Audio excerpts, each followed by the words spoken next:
everybody, and welcome to Houston Life on this Wednesday, August 12th. We are just zipping right through this month, Courtney. I can't even believe it. It's so crazy. I'm glad the date is there because we have no idea. I know. But how you doing, though? I'm good. I'm good on this Wednesday. How about you? Everything is fine.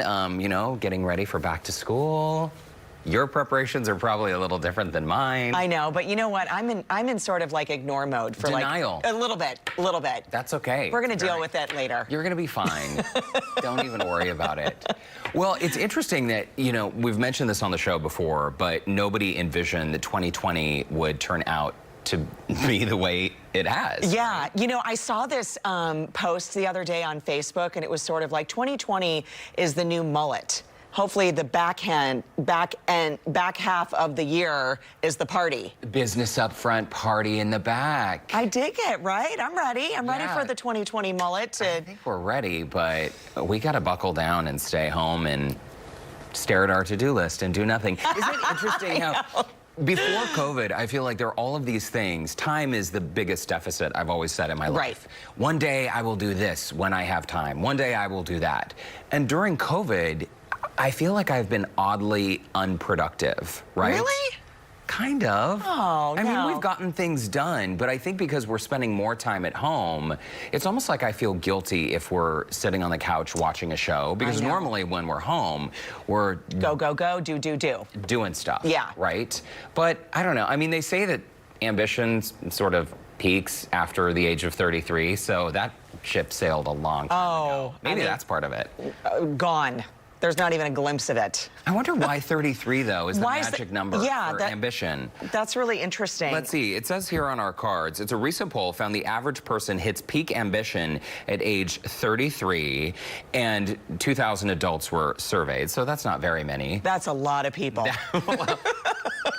Compared to the global population, 2,000 is not very much, right? But they also looked at the most common goals we all share in life, and it's no surprise, saving money, eating healthier, getting in shape and exercising, drinking more water. Yeah. It sort of sounds like a New Year's resolution. This looks like our vision board that we had for like a week. Travel more, pay off debt. Read more. Yeah. Learn to go easier on yourself, sort of saying no, more traveling. I mean, that sounds like our, remember that vision board? It was like a blink of an eye in January. You threw yours in the garbage. I only had one thing come through on mine, and that's the dog. Well, that's good. That's a good thing. You know, I was bullied into that anyway. Oh. Yeah, but I mean, we love him, and he's super cute. You can't imagine life without little Oscar. But if I wasn't, if I was the one in charge of that decision, it would have never happened. It's just a lot of work. When in life do you think you were most ambitious, though?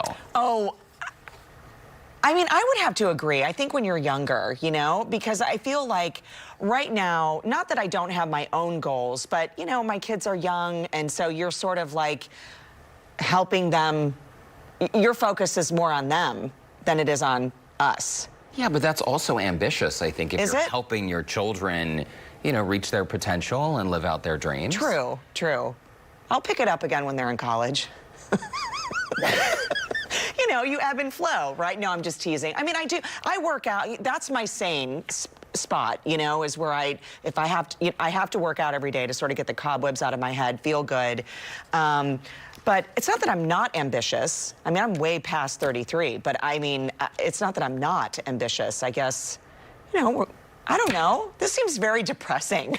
No, I think it can also be inspiring, though, because oftentimes when you are in the middle of a really trying time in your life, you can't really see it's go, go, go, go, go. And then after the fact, when you look back, you say, oh my gosh, I can't believe I did that. Right. I mean, not like, oh, I can't believe I did that. No. I can't believe I was capable of doing all those things at once. And you know what's interesting, and this just popped in my head too. I mean, you think about everything that we've all been through this, you know, for 7 months of the year and 8 months of the year. And the story of the Baker man. So these are people that have reinvented themselves during the pandemic, and a new chapter. And it doesn't mean whatever age you are, because we've had young adults change their course of action. We've had older adults change their course of action during this time. So I don't know. I agree. I kind of think like don't pay attention to the age limit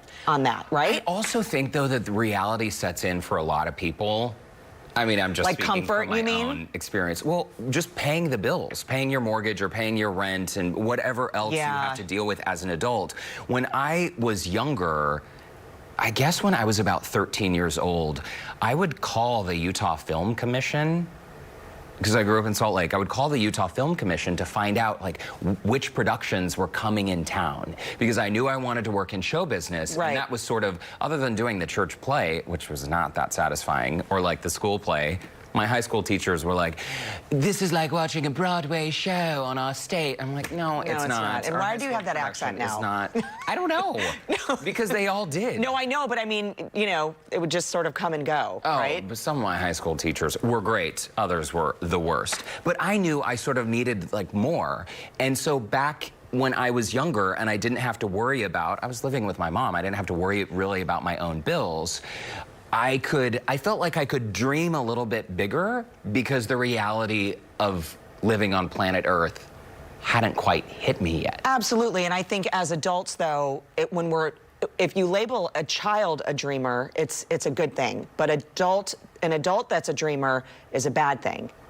Is it? No, I don't think it is, but I'm just saying, oh, that guy, he's a dreamer. She's a dreamer. It's sort of like you've never really accomplished. It sort of changes meaning as you get older. And I don't think, there's nothing wrong with dreaming. There's nothing wrong with trying to achieve something later in life. There's nothing wrong with that. No, but I think that it becomes more difficult to dream. Absolutely. If you wake up every day feeling like you're behind. Oh my gosh. You're trapped. I have to do homeschooling with my kids. I have to get to work. I have to somehow fit all of these puzzle pieces of life I'll together. get to that later. Right.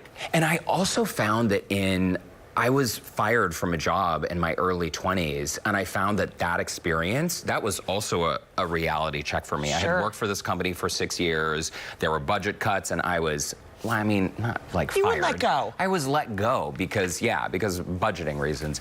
But it doesn't matter the reason. It still stung. Really stung and made me feel kind of insecure. And because of that, I think in my 20s, I became less of a fighter. You know? Really? Oh my gosh. I don't see that in you at all. There was a time in my life, I started in TV as, teens and early 20s, and there was a time in my late 20s, I thought I would never work in television again. Ever. Crazy. For years, for a long time. I learned how to shoot and write and edit and work behind the scenes, and I'm glad for that experience because I feel like it made me a stronger producer behind the scenes, where I was never appearing on camera. Right, because you understand the seats of others. Yeah, but I never would have imagined a job like this where I just drink on television and make a fool of myself. Dream job. With my twin. Dream job. Dream job. I'm telling you, that crystal ball, if we looked in it, how many times we passed each other over the years and didn't know it? I swear, we must have passed I'm telling on the streets you. in Salt Lake City at some point. And now I've got Touched by an Angel in my head. Did you ever go to that set? Because I went there. One of my friends was a production manager. I was on Touched by an Angel as an extra. See what I mean? But then I was on this spin-off series, Promised Land. I was an actor on Promised Land. See what I mean? This is we need a crystal ball. Roma Downey and Della Reese, like all of them, I idolized them. They were amazing. My mom, they were amazing. Milo, is my friend that was the production manager, and he gave my mom one of the Touched by an Angel's crew jacket. You're kidding. No, I'm not. Della Reese would show up with her gold sparkly nails, smoking a cigarette between takes. Oh, love her. Yeah. The good old days. The good old days. Yeah, we're going to have to visit that memory lane. I have some really...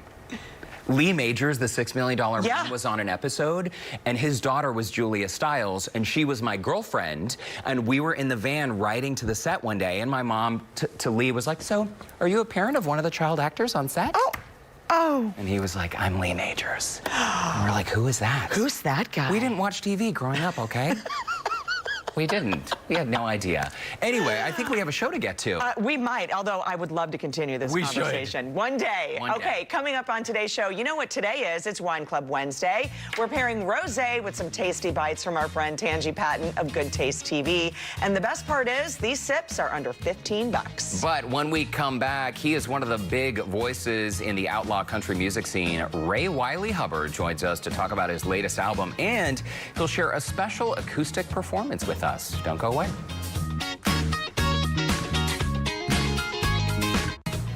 Well, even though we haven't been able to go to any live concerts or music shows this summer, it's a total bummer. We've enjoyed being able to connect with singers and musicians online and with those virtual concerts. Yeah, and who knew it would be so much fun? In fact, we had the pleasure of chatting with Wylie Hubbard about his new album last month. Courtney was off that day, but Lauren Kelly joined me to talk with the outlaw country star. You got to have some scars if you want to be a poet. To get weeds out of a garden, you got to hold it. Possession with intent will get you 5 to 10. And everybody turns a bad trick now and then. And everybody turns a bad trick now and then.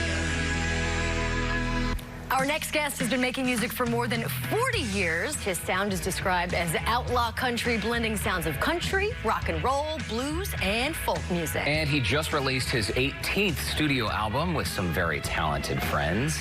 Singer-songwriter Wylie Hubbard, welcome to Houston Life. It is great to see you. And man, this music video we just saw a portion of and heard some of the music, Bad Trick.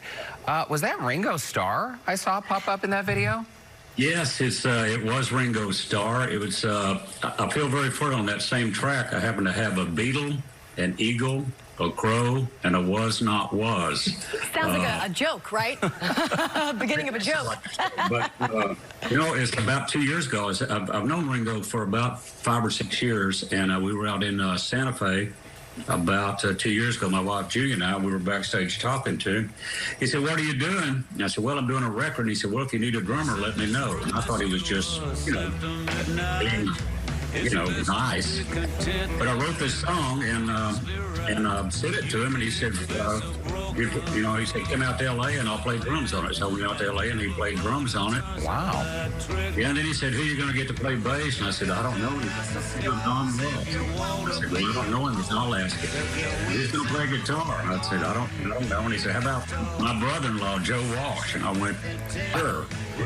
And then I got Chris Robinson to sing on it. So like I say, I'm pretty impressed with me. That's a really lengthy, long list of fun friends to have in your phone right there. Well, like I say, I feel very fortunate to and very grateful to have those cats play on the record. And the whole record is, each track is a different band, a different musician. Pam Tillis, Ronnie Dunn. I just called them up and said, "Would you be on this record?" And I didn't even have to use shame or guilt. You didn't have to blackmail them to do Right. it. Well, that's a good sign. Let's talk a little bit, Ray, about your background. Born in Oklahoma, grew outside Dallas. I understand you live with your wife now in Wimberley, such a beautiful spot. So talk to us just about sort of your process when it comes to songwriting, because people have called you the renegade poet, and I can imagine that living in such a beautiful place probably provides a bit of inspiration. Well, that's the whole thing about songwriting. It's inspiration and craft, and the inspiration can come anywhere, like you'd be driving along and all of a sudden you go, "Whoa, there's the snake farm." And you write a song about it. But Wimberley, we've been here about 22 years, and it's home. We live in an old abandoned log cabin that we've been fixing up. And, and songwriting is a very mysterious process, but I feel very fortunate that I can write about whatever I want to write about. You've been married to your wife, Judy, for over 30 years. She's also your manager. Does she do any singing with you, Ray? No. How long we've been married? 32 years? Yeah, well, the last 2 weeks haven't been that bad. But no, she takes care of me, and I feel very fortunate. I tell people that if it wasn't for Judy, I would have everything in a shoebox and I'd be looking for a happy hour gig. Oh, and you're talking to her right next to her. Can she just give us a quick wave? Is she right there next to you? Judy, come on in. We want to see you. Sorry to put you on the spot like this. Judy. Hi, Judy. Oh, that's so great. Listen, you two must really like each other. If you live together, you're married, you work together. That's pretty incredible. So. Yeah. I feel very fortunate, and she takes care of me, and and we have fun. It's still a joy, being married to her and working with her. You performed at the Grand Ole Opry. I can only imagine some of the stories that you have from your career. Is it really true that Willie Nelson once kidnapped you and you ended up in Milwaukee? What is that story all about? Well, that is true. Back in somewhere in the 70s, Paul English and him knocked on my door, and they said, you know, come to Milwaukee with us. We're playing a beer fest. And I said, I can't go. I have tickets to the Eagles. And Paul English said, well, they sound just like their records. So, you know, they picked me up and carried me and put me on the bus. And the next thing I know, I'm in Milwaukee. And but you know, but real quick, if I can back up about the Opry, I did the Opry last year. It was my debut. I was 72. Oh wow! And some people said, isn't that kind of old to make your debut at the Grand Ole Opry? And I said, well, I didn't want to peak too soon. And so, you know, as like I say, it's still a joy for me, writing and performing, and I feel very fortunate not only to have these great musicians on the record, but also to be able to, you know, call them friends. You've got a ton of different collaborations, and I feel like the country music sound these days, a lot of them have a little bit of a pop tune, but I feel like with the collaboration with Eric Church, it's kind of like you taking your sound, mixing his sound into today's country music. Is that kind of the route you were going for that? Well, I think you're correct. You know, like I say, I feel very fortunate to have been influenced by, you know, folk singers like Guy Clark and Townes Van Zandt, but then also the country artists like Billy Joe Shaver and Willie Nelson, but then the blues guys too, Freddie King and Lightning Hopkins. So that's been part of my makeup of music. And so when I got a chance to write with Eric Church, we just kind of threw it all together, and he's such a great songwriter that it was a thrill to write with him. And you know, to have that song be the title of his album, Desperate Man, and then to be in the video with him. I mean, how wild is that? It's pretty incredible. And as you said, to be performing at the Grand Ole Opry in your 70s, a record deal with Big Machine Records. I mean, it's proof to everyone out there that it's never too late to follow your dreams. Ray, let's take a quick commercial break because we want to hear you sing. So after the break, we're going to have more with Ray Wylie Hubbard, including that special acoustic performance. Sit tight. We'll be right back. Welcome back. Ray Wylie Hubbard's latest album, Co-Starring, is available now. Here he is now with a special acoustic performance of Fast Left Hand.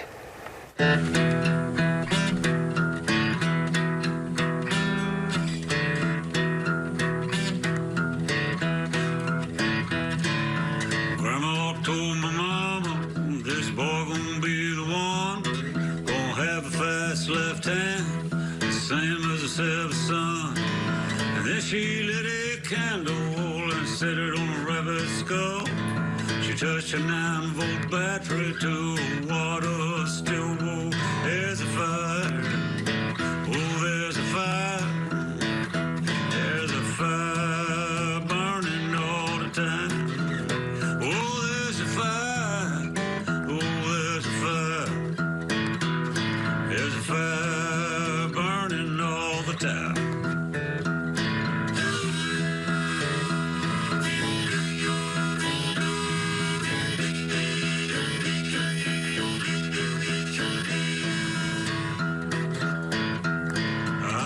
With a Pentecostal, believing the word was true.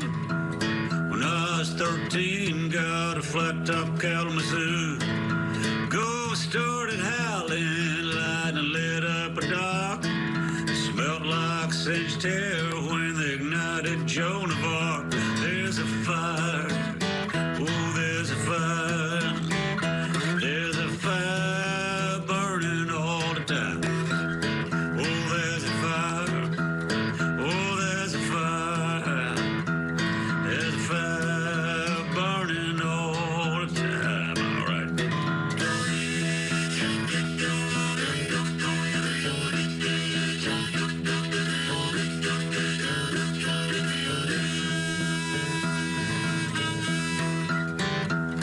It's a dime's worth of blues and a left hand with speed. To swarm of yellow jackets, crows picking sunflower seeds. There's a storm a-coming, I don't believe the lightning rod. I won't be pushed around, bound to mediocre gods. Always bless my food, even if it's just ready wheat. I don't always see the light, but I sure enough feel the heat. There's a fire, oh, there's a fire. There's a fire burning all the time. Oh, there's a fire, oh, there's a fire. There's a fire burning all the time.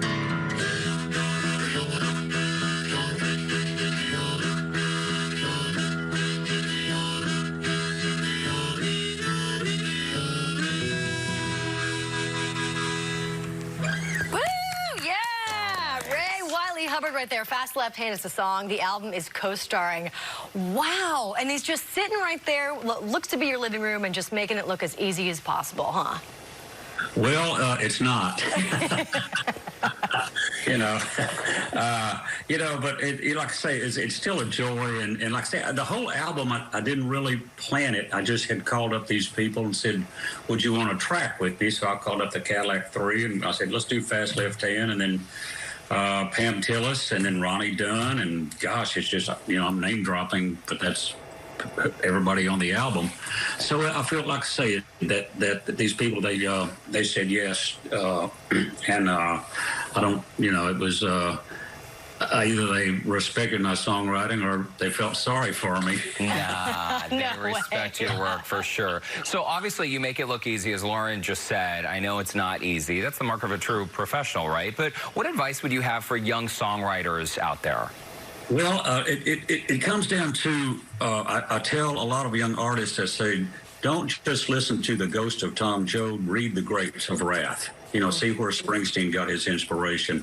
And I think reading is very important. And then also the other thing is to learn about publishing if you're a songwriter, to learn about licensing and the mechanics of it, and to learn about that, because the business part of it's very important. I've kind of got the music down, but the business was always kind of shaky till I ran into Judy. And then she got my business together. But I think those are two important things, is read a lot and then also learn about the business. Absolutely. Ray, if you weren't making music, what do you think you'd be doing? I'd be drawing cartoons. Really? Well, maybe. I just, I doodle a lot. And so when I'm not, I'll write a song, but then also draw little cartoons on the side.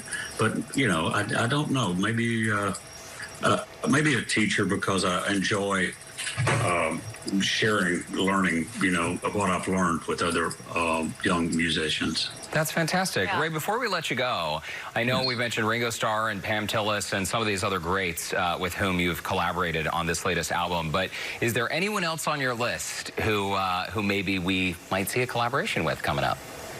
Well, coming up, I've actually kind of working on the next record, and I have some I actually have the A-list. I have Willie Nelson singing on a track for the next. Wow. And I feel good about that, along with Hayes Carl, Jesse Dayton, the Blue Bonnets, the Peterson brothers, Wade, Randy, and Cody Kenner. So we're kind of doing a Texas edition of co-starring. Oh, fantastic. On there, I'm very, very grateful about that. Very, very cool. Ray Wylie Hubbard, thank you so much for your time today. It was great seeing Judy there for a split second. Congrats on the new album, and we definitely look forward to the next one.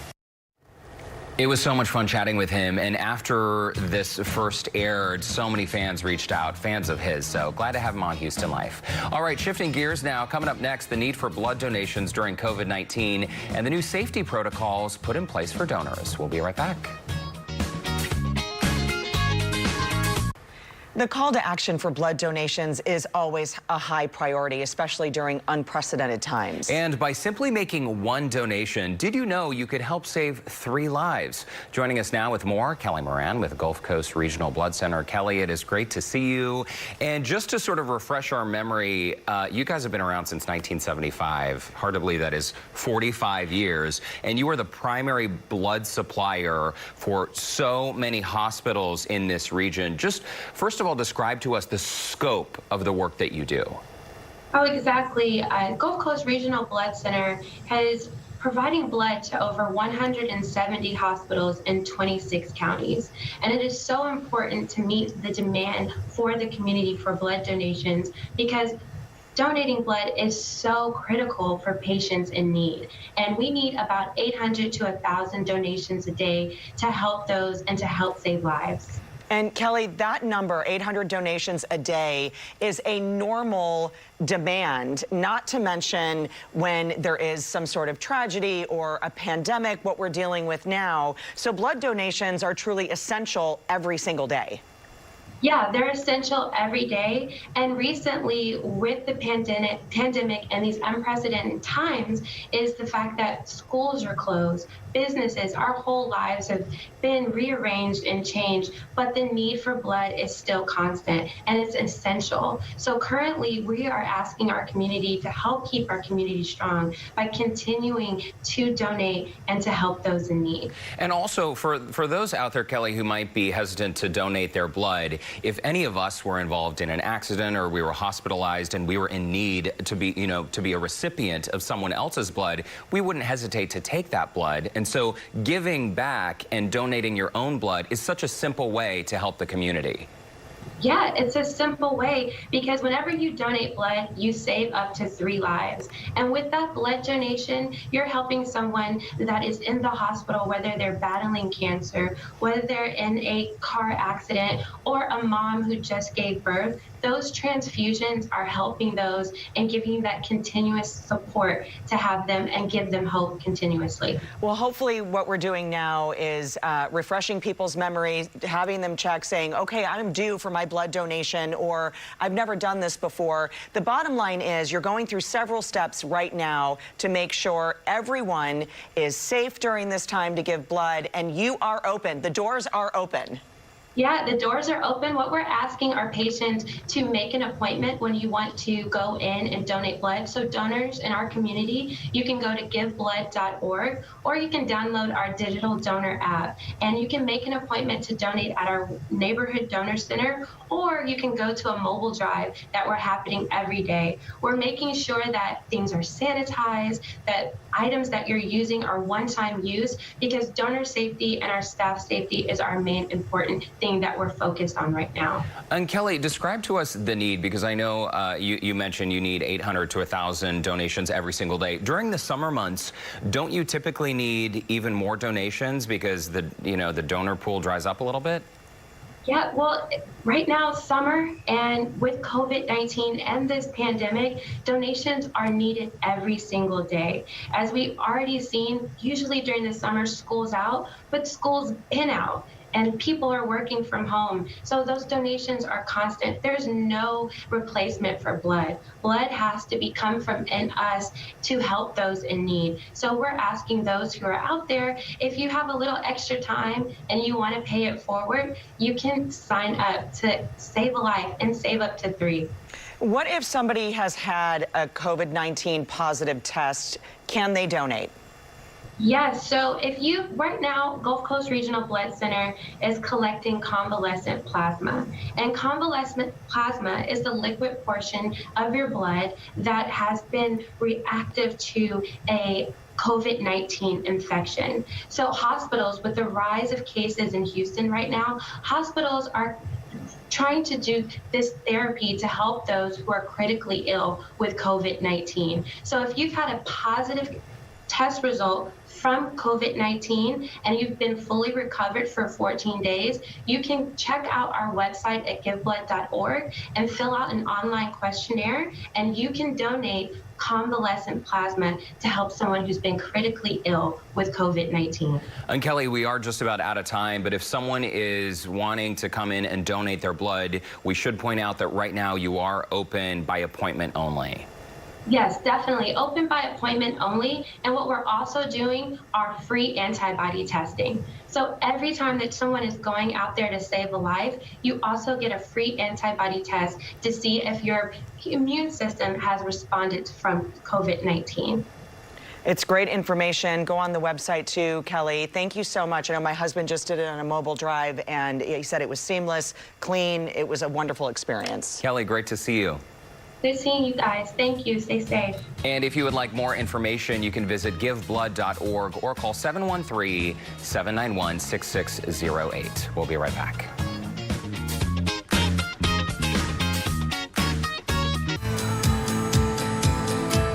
Well, whether you wish to visit them to drop off donations or to shop, it's important that you know Goodwill Houston is keeping their stores and donation centers safe. They are. Joining us now to explain the new procedures, Barbie Parker, Vice President of Fund Development and Community Relations with Goodwill Houston. Barbie, it is so great to see you there. And I know the last few months, people have been cleaning out their closets and making the donations, but just sort of lay out what we can expect when we visit one of your Goodwill locations.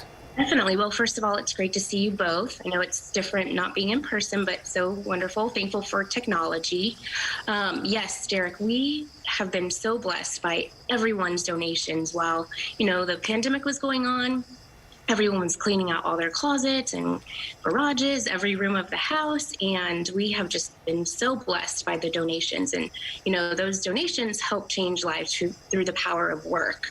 But we have put into practice new safety precautions. So all of our employees are wearing face coverings. We've installed sneeze guards at our cash registers. Our carts are being disinfected constantly, and our donated items are being quarantined for at least 48 hours. So once you donate your items, we gather them, we put them in big bins and quarantine them, like I said, for about 48 hours. And then we put them on our floor. So we are being very safe, and we're, just grateful that we were able to open back up, and we are ready to have everyone come and shop. Go ahead. Oh, sorry, Barbie. We know that you guys are filled to the brim. So with everybody going through, Derek and I, we both did it during quarantine. I recently dropped some things off to a Goodwill donation center. So it's good to know all of the sort of backroom stuff that's going on, all the safety precautions. But the bottom line is, y'all are stocked. There's some pretty good deals to be had right now. We can shop. Yes, definitely. All of our stores are open.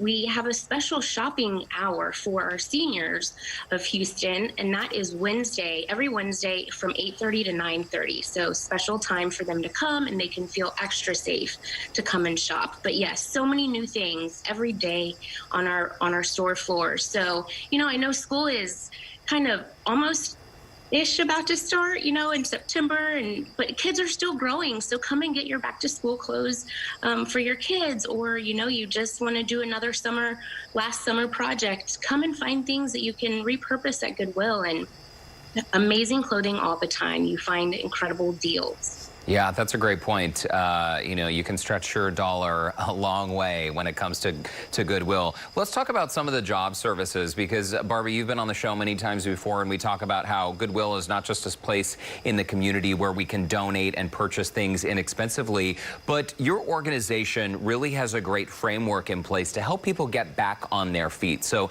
explain to us how some of these job training programs are working during COVID.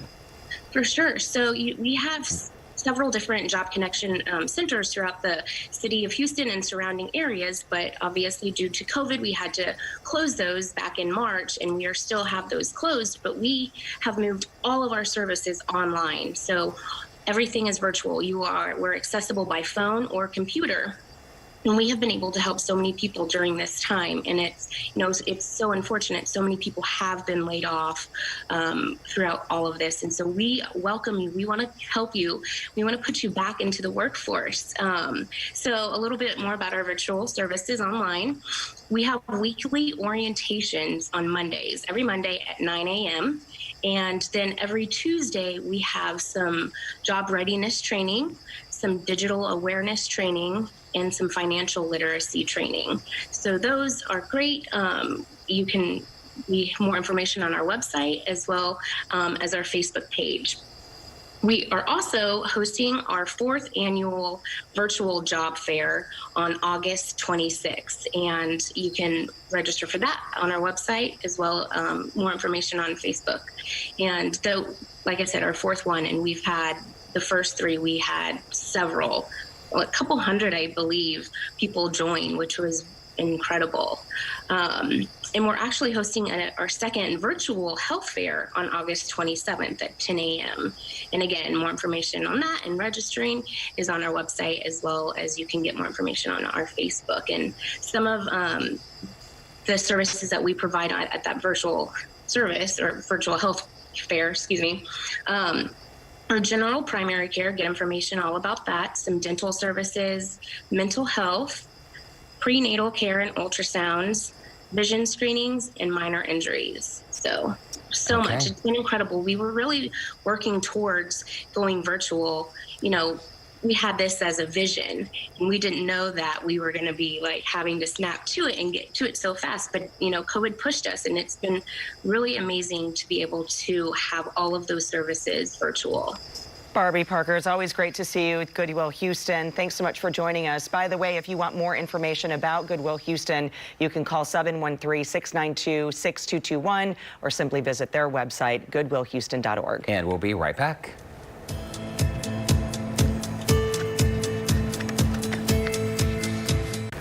Okay, we truly love this next segment. This summer, we started our very own Houston Life Wine Club featuring virtual tastings with local sommeliers and wine lovers like ourselves. It's about time we started something like this. Long overdue. Friend of the show and host of Good Taste TV, Tangi Patton, recently joined us to chat about rosé and share some menu ideas for your next happy hour at home.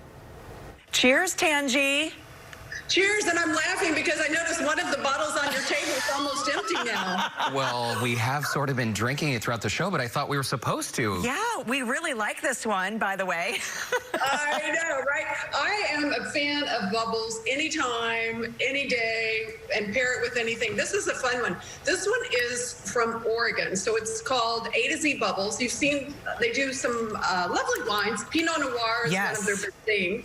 And this particular sparkling is made with Pinot Noir. So I thought it would be a fun thing to start with because rosés in general pair with everything, and sparkling on its own pairs with everything as well. So it's kind of a fun combination. So we're going to talk rosés, and we're going to talk rosés from different regions of the world. And the flavor profiles depend on the varietals used, and you can use almost any varietal. And where it's grown, the terroir, the soil, all that good stuff that goes into that. So, awesome. And one of the best parts, Tangi, these are all under $15. Is that true? These are all under $15. One of them is only $8. So that's wow. Kind of a fun thing. Now, when you come to think of rosé flavors, these are the things you want to think of. Depending on where it's grown, you're going to get cherries. They could be bright bean cherries. They could be maybe a little darker cherry. Strawberries, a very common flavor profile in rosés. And sometimes you're going to get into some of the pit fruits. You might get a little peach. You might get a little apricot. Some I've had from Italy that are very dark in color. I even get a little plum on. So these are the flavors in general you're going to get from rosé. Nice. So let's start out and talk about the most common. I think it's what most people think of when they think of rosé, and that's a Provence style rosé. So what I chose for that is the Fleur de Prairie. This is grown in the south of France, and if you go to the south of France, whether it's Saint-Tropez or just some of the beautiful little villages, this is the wine they're drinking. It's, when you taste it, you're going to get the strawberries. You might get maybe a little rose petals on the nose. And it's just a beautiful wine. You're also going to get a lot of minerality in this wine. And that's because it's the south of France. So you've got that beautiful Mediterranean sea breeze affecting the vines as they're maturing. And some of that picks up in the wine. Taste it and see if you get that. We just poured, while you were on screen, we just poured it, and it has a very light, refreshing taste. And I also love that the color is such a pale blush. Yes, it's a blush pink, and it's very light, and especially after sort of the robust bubbles that we just had, this is so beautiful, and I can see this pairing with anything. And what are those, Tangi? Reubens? I chose these are little ham and cheese sliders. They're very easy. I do them on the Hawaiian rolls. Yes. That touch of sweetness, you know. And then that everything bagel spice is on top. And Courtney, I know from a long time back, you're a bagel fan. So it adds a fun flavor to it. And again, because it's a rosé, it pairs beautifully. There's a lot of nice crisp acidity, so it cuts through anything you're eating. Okay, on to the next one. We're going to go to Italy. These are called rosés, are often referred to as rosados in Italy. This particular one, Ferrari Carano, is made with Sangiovese grapes. So think of Chiantis. You know, they make some beautiful, they're known for some fantastic Chiantis in Central and Tuscany. This is the rosé made from that. So it's all Sangiovese. You might get a slight bit more body on the wine, but this is a dry one. A lot of the Italian rosés can be a little more fruit forward, I guess. This one is really nice and dry. You can tell I like the dry wines. I know, I do too. I'm glad that you suggested this one, because I think this is a label that a lot of people will recognize. If they're wine drinkers, they're going to recognize the Ferrari Carano label. Derek's face, you're loving this one? Well, there's definitely more acidity in this wine. It gives much more of a bite compared to what we just tasted, the Provence. Well, and it's interesting because this one's actually made in California. So this is Sonoma, but they're using the Sangiovese grapes. And Sangiovese grown in California will taste slightly different, of course, than Sangiovese grown in Italy. And I'm pairing it with, this is so much fun and so easy to make, cacio e pepe popcorn. So cacio e pepe pasta is like one of the mother pastas in Italy. And it's so simple. It's just the Parmesan, cheeses, and black pepper. So when you do this, all I did, if you can pop it from scratch, or you can buy it in a bag, melt some butter. I always throw a little garlic. I keep a little jar of this garlic always. Throw that in there, pour it on, mix it with your cheese, and then put tons of black pepper. And it's just kind of a fun variation of cacio e pepe. Oh, wow. I would probably eat that popcorn with a spoon. Oh, that sounds delicious. Okay, moving on to our fourth wine. Tangi, you trying to get us drunk? You guys are the one killing the bottles. Don't worry. We've been dumping in between each tasting. Wink, wink. That's what they all say, Derek. Okay. Next, I'm going to take you to Spain. And this is the wine I told you that was $8. And I think it way over delivers in value. It's called Los Dos. It is 100% Grenache. It's grown on the coastal area of Spain.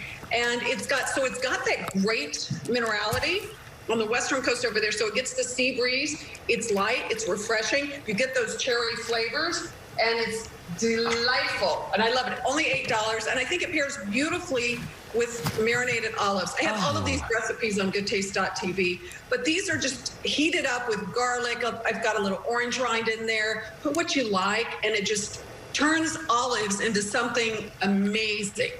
My mouth is watering. Same, because, you know, I love olives. I also love when you get the marinated olives, you get the marinated garlic cloves. Yes. The big ones. Yes. And you eat them whole. They have such a nice bite, Tangi. Yeah, or the feta stuffed olives would be fabulous with this, because what I'm craving now is the salt. As soon as you said something about the olives, the salt with this rosé, perfect. And this is not drinking like an $8 bottle of wine. This is so awesome.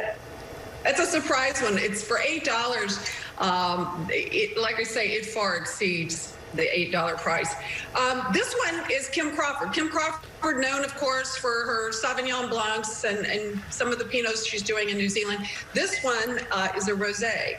And it too is dry, and it's got the nice minerality, and it's a little zingy. Maybe it's the New Zealand soil down there. That same thing with a lot of their Sauvignon Blancs. You get a little bit of a more racy Sauvignon Blanc than what you would get in this country. But this is a really nice one too. Wow. And I have paired it Oh, some deviled eggs? with deviled eggs. These are really easy. I've got a recipe online where you can make your own pimento cheese. They're stuffed with pimento cheese, but actually it has gotten so easy to serve deviled eggs. If you're in a rush, you can buy the eggs already boiled at H-E-B. You can buy pimento cheese. They're actually doing one of their own at H-E-B that I just discovered that's really good, and it comes with jalapenos or without, so it's kind of fun. Either one of them pairs beautifully with all of the rosés. Rosé is one of the most versatile food pairing wines on the planet. That and champagne, and hey, it's party time. Very nice. Tangi, we got to leave it there. It's great to see you, my friend. We'll see you soon. Okay, well now, clearly, I need some wine. You can find Tangi's Rosé checklist and food pairings on our website. While you're there, be sure to join our Houston Life Wine Club, of course. And don't forget to catch Good Taste with Tangi Saturday and Sunday mornings on KPRC Channel 2. Set your DVRs if you're not up. It airs at 5:30 a.m. We'll be right back. Well, coming up on tomorrow's show, we're talking to Mae Musk. You know her as an ambassador for Dress for Success, and besides a CoverGirl model, she's also a successful author. We're going to have a candid conversation with her. That's coming up tomorrow. And another incredible woman, Nikita Fox, gospel singer based in Houston. She performed at George Floyd's funeral service. We're going to chat about her experience, and of course, she'll perform for us. So we'll see you then. Absolutely. Have a great day. Bye.